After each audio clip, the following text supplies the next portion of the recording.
बहुत समय पहले की बात है कि मध्य देश में एक सौभाग्यवान नाम की नगरी थी। उस नगरी में एक बहुत धनवान सेठ रहा करता था। उस सेठ के पास एक लाल रंग का कुत्ता था। वह सेठ बहुत लालची और कपटी स्वभाव का था, लेकिन वो भगवान विष्णु का परम भक्त था। वो हमेशा अपने इष्ट देव भगवान विष्णु की पूजा आराधना करता था। फिर एक दिन उस सेठ की भक्ति से प्रसन्न होकर भगवान विष्णु उससे मिलने के लिए आए और उसे दर्शन देते हैं और कहते हैं, हे वत्स, मैं तुम्हारी भक्ति से अत्यधिक प्रसन्न हूँ। मांगो, तुम्हें जो कुछ भी मांगना है, तुम्हारी जो भी इच्छा वो मांग लो, मैं उसे अवश्य पूर्ण करूँगा। तब वो सेठ भगवान विष्णु से कहता है कि हे प्रभु, मैं आपके दर्शन करके धन्य हो गया, मुझे और कुछ नहीं चाहिए, मेरे पास तो आपका दिया हुआ बहुत कुछ है। फिर वो सेठ एक सादा कागज को निकालता है और भगवान विष्णु से कहता है कि हे प्रभु, आप इस कागज पे हस्ताक्षर कर दीजिए ताकि मैं दुनिया के लोगों को भगवान के होने का सबूत दिखा सकूं। आजकल दुनिया में कोई ये मानना ही नहीं चाहता कि भगवान है। भगवान ने कहा, ठीक है, लाओ, मैं तुम्हारे कागज पर हस्ताक्षर कर देता हूँ। इतना कहकर भगवान विष्णु ने उस सेठ के कागज पर हस्ताक्षर कर दिया और अंतर ध्यान हो गए। फिर वो सेठ उस कागज को हमेशा अपनी जेब में डालकर ही रखता था ताकि वो कभी भी किसी शास्त्रार्थ में इस चीज को दिखा सके कि भगवान हैं और भगवान का सबूत उसके पास है। कुछ दिनों की बात होती है कि उस सेठ का एक कुत्ता मर जाता है, जिससे वो सेठ बड़ा दुखी हो जाता है। सेठ का कुत्ता मृत्यु के बाद यमलोक में जाने लगता है। फिर यमलोक पहुंचने के बाद वो कुत्ता यमराज के सामने खड़ा हो जाता है। यमराज उस कुत्ते का लेखा जोखा निकालते और कहते हैं कि हे स्वान, तुमने जो पशु का जन्म पाकर भी कोई पाप नहीं किया, तुमने हमेशा अपने मालिक के साथ वफादारी की और कभी किसी पशु पक्षी और प्राणी तक को भी नुकसान नहीं पहुंचाया। तुमने अभी अपने सभी काम बड़ी ईमानदारी के साथ किए हैं। इसलिए हे स्वान, एक कुत्ते का जन्म पाकर भी तुमने कोई भी घृणित कार्य नहीं किया।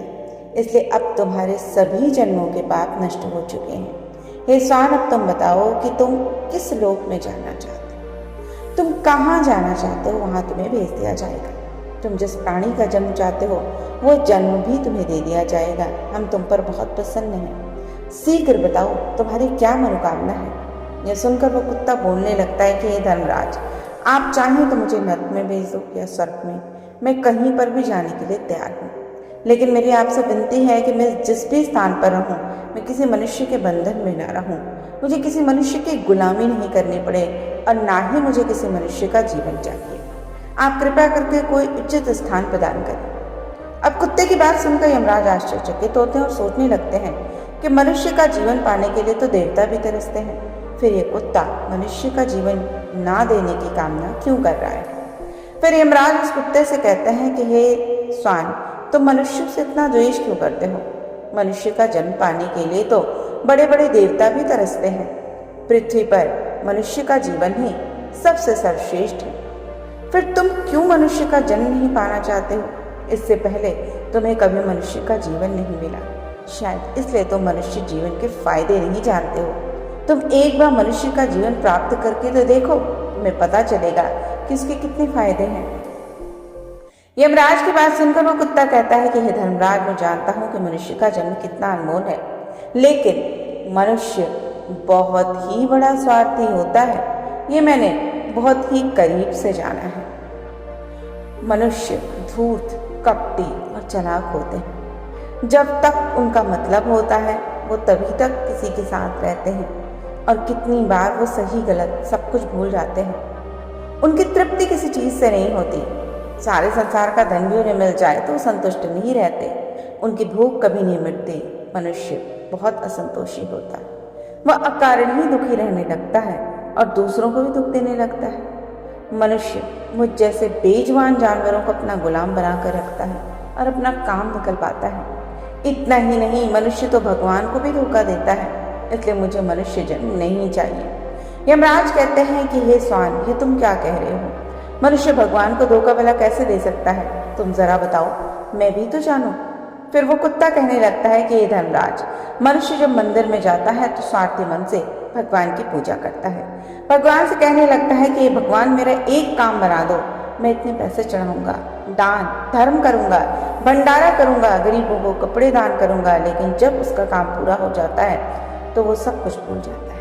आगे बढ़ने की होड़ में वह अपनों को ही शोषण करने लगता है, एक दूसरे की टांग खींचने में लगा रहता है, ना खुद ऊपर बढ़ने का प्रयास करता है, ना दूसरों को उठाने देता है, न चैन से खाता है, न दूसरों को खाने देता है। अपना काम बनाने के लिए दूसरों को धोखा देता है और अपनी धूर्तता से वो भगवान तक को भी लालच दिखाकर अपना काम बनाने का प्रयास करता है। और सबसे विडंबना और सबसे बड़ी दिक्कत तो ये है कि जब काम पूरा हो जाता है तो कहता है कि भगवान मैं तेरे पास तो सब कुछ है, मैं तुझे क्या दूँ। इस प्रकार से कहकर वो अपनी बात से भी मुकर जाता है। हे यमराज, इंसानों के बुरे कर्मों को गिनाते गिनाते मैं थक जाऊंगा, किंतु उसके बुरे कर्म कभी समाप्त होंगे ही नहीं। उसकी चालाकी के आगे तो देवता भी कुछ नहीं है। अब कुत्ते की बात सुनकर यमराज कहते हैं कि हे स्वामी, माना कि इंसान बहुत चालाक है, लेकिन वो हम देवी देवताओं को मूर्ख नहीं बना सकता, क्योंकि हमारे यहाँ जितने भी जीव आते हैं उन्हें हम ही दंड देते हैं। उनसे पृथ्वीलोक पर जितनी भी चालाकी क्यों न हुई हो, मृत्यु के बाद तो हमारे पास ही आना पड़ता है। सभी इंसान यहाँ हमारे सामने आकर रोते हैं, माफी मांगने लगते हैं, नरक जाने के भय से और मेरे भयंकर रूप को देखकर थर थर कांपने लगते हैं।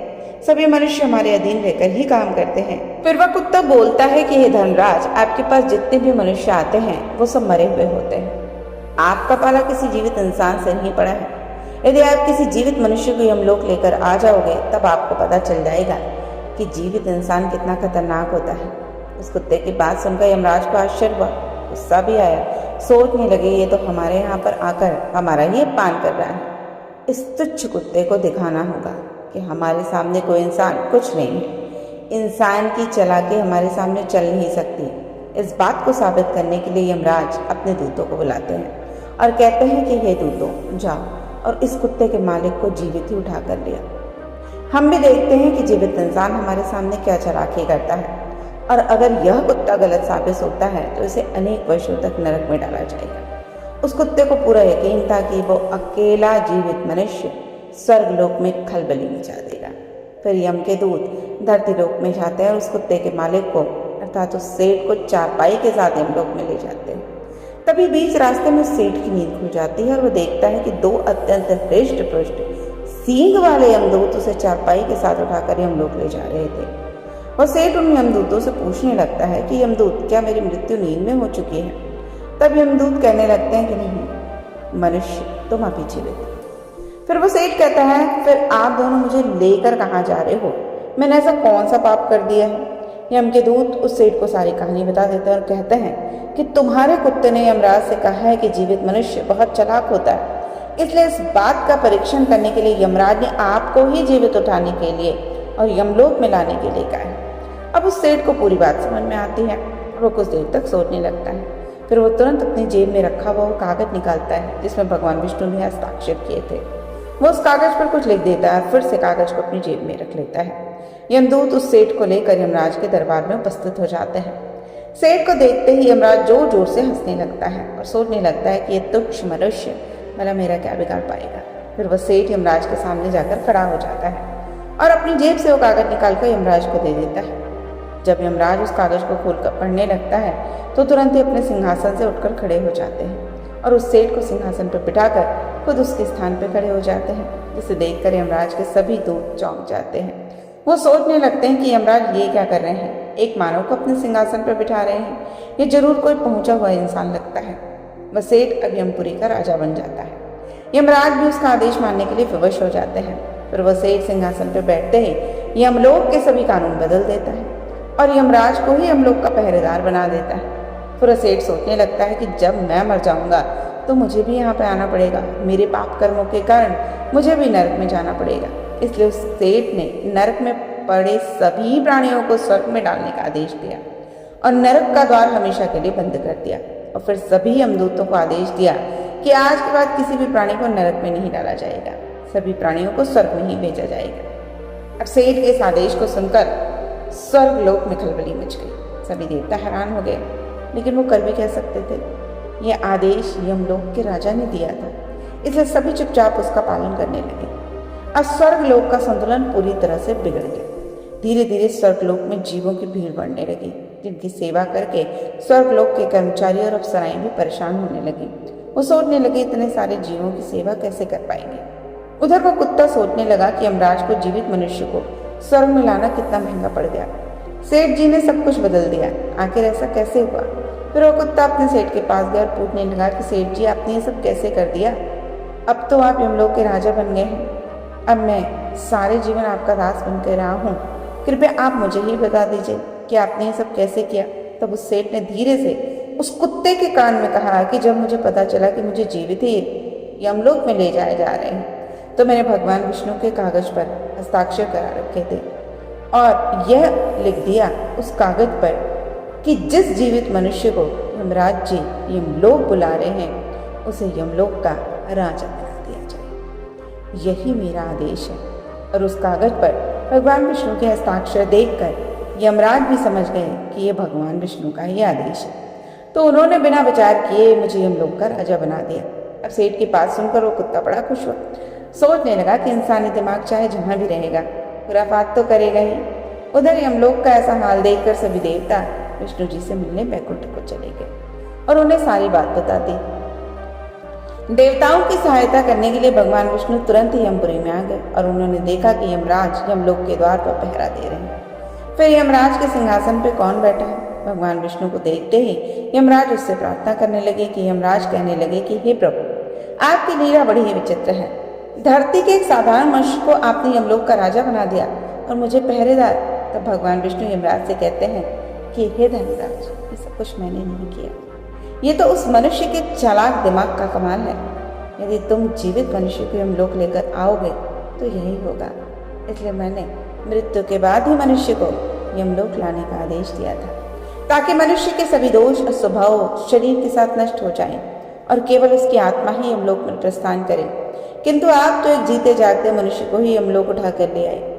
यमराज से इतना कहकर भगवान विष्णु आगे बढ़े। फिर जब उस सेठ ने भगवान विष्णु को आते देखा तो तुरंत यमराज के सिंहासन पर खड़ा हो गया और बोलने लगा, प्रभु मुझे क्षमा करिए, मैंने अपने कुत्ते को नरक में जाने से बचाने के लिए किया और मनुष्य की बुद्धि का बल दिखाने के लिए ऐसा किया।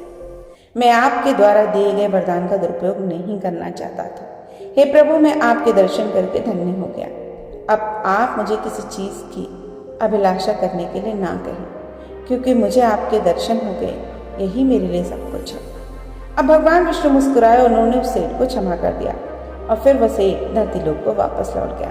भगवान विष्णु ने यमराज को फिर यमलोक की गद्दी पर बिठा दिया और वो भी बैकुंठ चले गए। यमराज फिर से अपने सिंहासन पर बैठ गया और तब वह कुत्ता यमराज से कहने लगा कि धर्मराज, देखा आपने जीवित मनुष्य की चालाकी। एक जीवित मनुष्य क्या क्या कर सकता है, इसलिए मैं मनुष्य नहीं बनना चाहता, क्योंकि मनुष्य जब स्वार्थी बनता है तो अंधा हो जाता है, उसे दोस्त परिवार दिखना बंद हो जाते हैं। लालच में वो धर्म को भी भुला देता है और अनिष्ट कार्य करने लगता है। और जब वो शास्त्र के अनुसार काम करता है, जब वो लालच छोड़ देता है, तभी वो सुखी रहता है। और जब वो धर्म से विमुख हो जाता है तो क्लेश और बीमारियां उसे घेर लेते हैं और धीरे धीरे उसका पतन हो जाता है। फिर यमराज ने उस कुत्ते को क्षमा कर दिया और उसे स्वर्ग भेज दिया और यमलोक के बदले हुए कानून को फिर से सही कर देते हैं। तो ये कहानी हम सबको बताती है कि मनुष्य के जीवन की सच्चाई क्या है। जो व्यक्ति गलत मार्ग पे चलते हैं, एक न एक दिन उनका पतन जरूर होता है, और जो लोग सदमार्ग पे चलते हैं वो जीवन में विशेष पद को पाने के साथ साथ जीवन के बाद भी विशेष जरूर बनते हैं। और यही उनके भाग्य को भी बनाता है, क्योंकि हमारे कर्म हमारे आगे आने वाले हर भाग्य को, हर जीवन की गति को निर्णित करते हैं।